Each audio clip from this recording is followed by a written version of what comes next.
Alors aujourd'hui, nous sommes avec Emmanuel Levar, qui est fondateur de l'organisme de formation Evolve. Alors bonjour Emmanuel, est-ce que tu peux nous parler un petit peu de l'organisme de formation Evolve? Qu'est-ce que tu proposes en collectif et en individuel? Bonjour Claudine déjà, merci. Voilà, donc c'est un organisme de formation qui a été créé il y a 5 ans. On travaille principalement sur 3 aspects.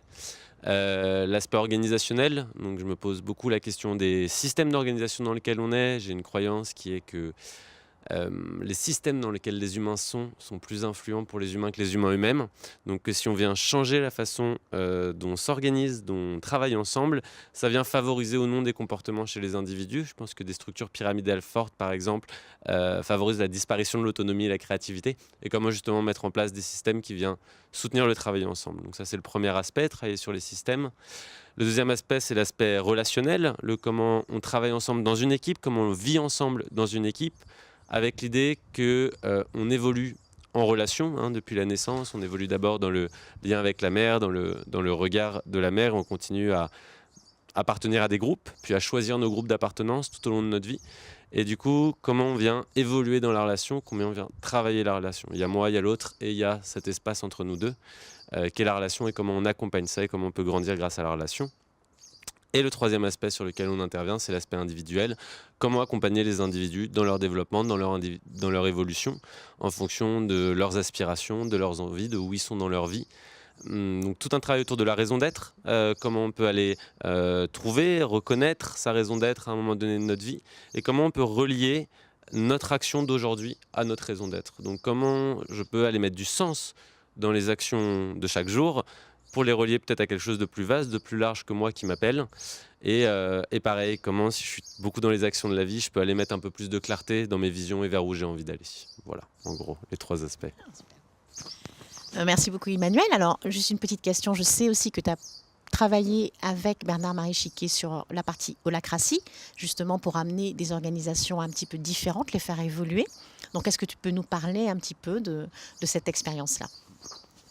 Alors, j'ai pas vraiment travaillé avec eux, j'ai été formé, enfin, j'ai participé à la formation d'IGI Partners, donc c'est des gens qui ont vraiment pour moi ouvert un espace en France à cet endroit-là, et avec qui j'ai vraiment beaucoup de plaisir à être en contact. Donc voilà, j'ai continué mon chemin par rapport à ça. Donc il y a beaucoup de choses que j'aime dans l'holacratie, que j'essaye d'amener à ma façon dans les organisations dans lesquelles je travaille, et pas que. J'habite dans un habitat partagé qui est celui-là, qu'on a construit. Donc on a utilisé l'holacratie comme modèle d'organisation, voilà, pour tout autour de la construction. On avait une raison d'être qui était la maison la plus belle du monde. Et voilà, donc on s'est organisé en holacratie autour de ça.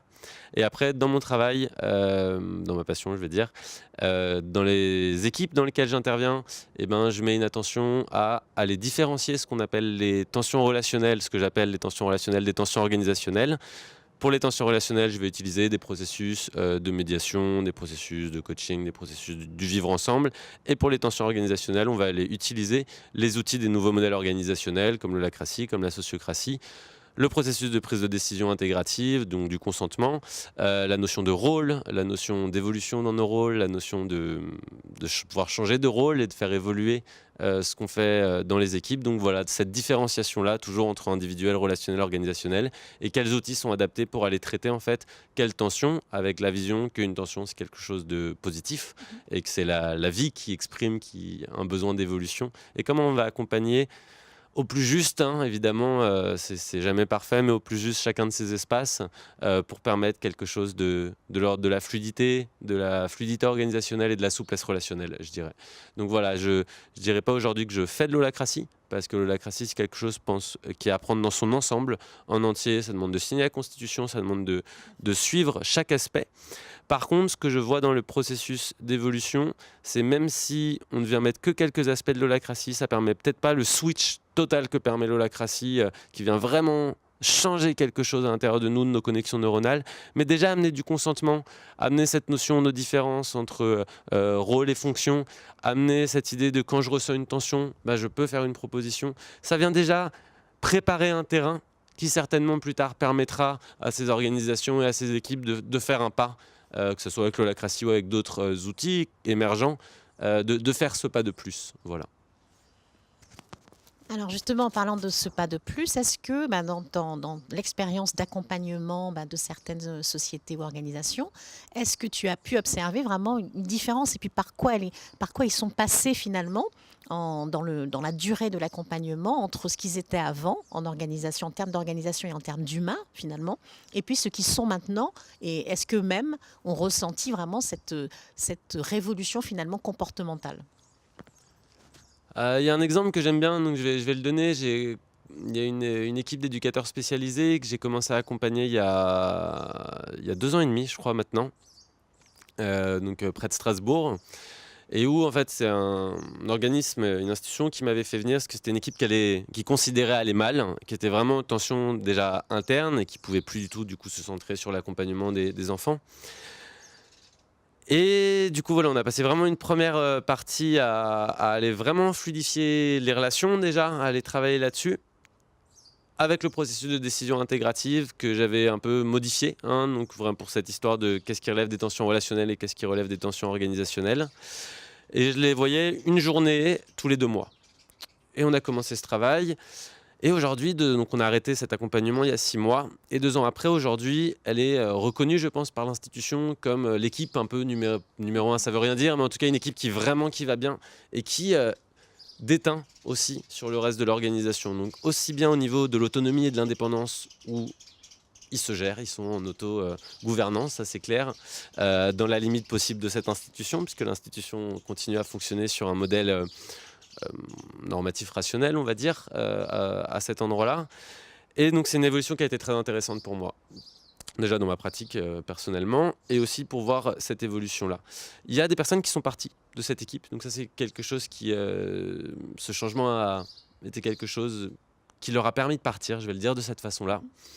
Et celles qui sont restées, puisque c'est majoritairement des femmes dans cette équipe, se sont vraiment appropriées ces outils. Donc l'idée, ça a été vraiment le plus rapidement possible qu'elles commencent à animer, à faciliter le processus de décision intégrative et qu'elles le mettent en place, pas juste dans ces journées d'analyse de pratique, mais dans toutes leurs réunions d'équipe, une fois par semaine. Et ça a changé leur façon de travailler, c'est elles qui le disent. Ça leur a permis de repenser la raison d'être de leur équipe, de refaire émerger cette raison d'être qui s'est trouvée être centrée sur les enfants et donc de changer leur accompagnement. Elles ont rencontré la spirale dynamique aussi à cet endroit-là, donc elles se sont vraiment posées quelles sont les polarités des métiers d'accompagnant, donc à quel moment je suis dans entourer, dans la fusion, à quel moment je suis dans l'affirmation de moi ou d'accompagner l'autre vers son affirmation, qu'est-ce que c'est qu'un cadre qui serait pas rigide mais qui serait un cadre flexible, comment expliquer aux enfants aussi ce qui se passe et comment être en empathie déjà envers soi, qui est un gros travail pour elles, pour pouvoir être en empathie avec l'autre. Donc vraiment cette vision intégrative de l'accompagnement. Et j'ai vraiment observé, hein, c'est ma vision bien sûr, et je suis à une place forcément biaisée, mais j'ai vraiment observé cette double évolution, cette évolution de leur pratique d'équipe autour de comment elles fonctionnent ensemble, de l'évolution des règles de leur équipe permanente dans les processus de prise de décision, et ce changement relationnel à la fois à l'intérieur de l'équipe et à la fois dans l'accompagnement. Donc je dirais que je pense que les deux espaces se sont influés. Ce changement de façon de fonctionner ensemble a eu un impact sur leur posture d'accompagnant, et le changement de leur posture d'accompagnant leur a permis tout ce qui se passe dans un processus de décision intégrative, d'apprendre à respirer à l'intérieur de soi, d'apprendre à faire des propositions, d'apprendre à accepter aussi les propositions de l'autre, pas accepter, pardon, à consentir, hein, donc de lâcher aussi quelque chose de l'endroit de l'individu. Et ouais, c'est vraiment un exemple c'est vraiment une équipe que j'ai eu plaisir à accompagner. Et voilà, le petit truc que je trouve amusant, c'est un jour, il y en a une des personnes de l'équipe qui me demande « Mais jusqu'à quand la direction va accepter que tu sois en analyse de pratique avec nous ?» Et cette question m'a fait prendre conscience que ça y est, elles avaient plus, c'était bon. Et donc en fait, on a arrêté après cette question-là, parce que j'ai vraiment cette vision de l'accompagnement, peu importe que ce soit un accompagnement organisationnel, relationnel ou individuel, que l'idée c'est pas de mettre sous perfusion les gens, qu'ils soient pas dépendants de l'intervenant, qu'il soit extérieur ou intérieur à l'organisation, mais vraiment de comment permettre à chacun de s'approprier aussi à sa façon voilà, ce qui est amené, ce qui est proposé dans ces nouveaux types d'organisations et ces nouveaux types de relations, pour pouvoir se libérer justement d'hier et pouvoir aller vers sa propre forme, vers sa propre raison d'être à cet endroit-là. Voilà. Est-ce que c'est finalement aller un peu plus vers sa propre puissance en passant par une évolution comportementale de l'organisation, est-ce qu'on peut arriver finalement aussi à aller vers sa propre puissance, sa propre, finalement, sa vie vraiment? Alors je vais te dire en précaution oratoire juste avant, je pense qu'on est dans la période dans laquelle on est, et on est dans les outils, dans les formes, à l'endroit où on est. Et je pense que même si on prend du recul, aujourd'hui on n'a peut-être pas assez de recul pour voir vraiment ce qui est en train de se passer. Voilà, avec ma vision de la spirale dynamique, je pense effectivement que des modèles organisationnels qui seraient dans le deuxième cycle de la spirale, donc dans le courant intégratif par exemple, vont permettre aux humains qui sont à l'intérieur, si les humains décident aussi à un endroit donné d'y aller, pas juste de redévelopper leur propre puissance, mais de se réaffirmer dans toutes nos polarités. Donc dans notre capacité à être dans une fusion, à entourer, à être à deux, dans notre capacité à nous affirmer, évoluer dans la vie, dans notre capacité à reconnaître qu'un cadre peut être sain et à évoluer dans des règles avec les autres qui sont évolutives, dans notre capacité à penser, à créer, à réfléchir, et dans notre capacité à être en empathie avec nous-mêmes et avec les autres, dans ce pluralisme. Donc je pense que ces organisations en tout cas, sont une carte mère qui vont permettre, favoriser aux humains qui sont à l'intérieur de revisiter, de retravailler ces endroits-là à l'intérieur d'eux-mêmes, pour les développer, pour les faire évoluer, pour aller les revisiter. Après, est-ce que c'est vraiment ça qui se passe? Est-ce qu'on a vraiment le recul aujourd'hui pour voir ça? Je ne l'affirmerai pas. Et en même temps, c'est ma vision aujourd'hui. Ouais. Super. Bah, écoute, merci beaucoup Emmanuel. Est-ce que tu veux rajouter quelque chose qui te tiendra à cœur voilà. Oui, je pense que aujourd'hui, si chacun pouvait, ce qui est important pour moi, je pense, aujourd'hui dans mon accompagnement, c'est que chacun puisse aller vers sa propre forme, que ce soit un être organisation ou un être humain ou un être couple ou un être relation. Comment laisser à chaque chose un espace pour qu'une forme puisse émerger, pour que la forme de cette entité puisse émerger, que ce soit par des outils, que ce soit par de la présence, que ce soit par partir, peu importe.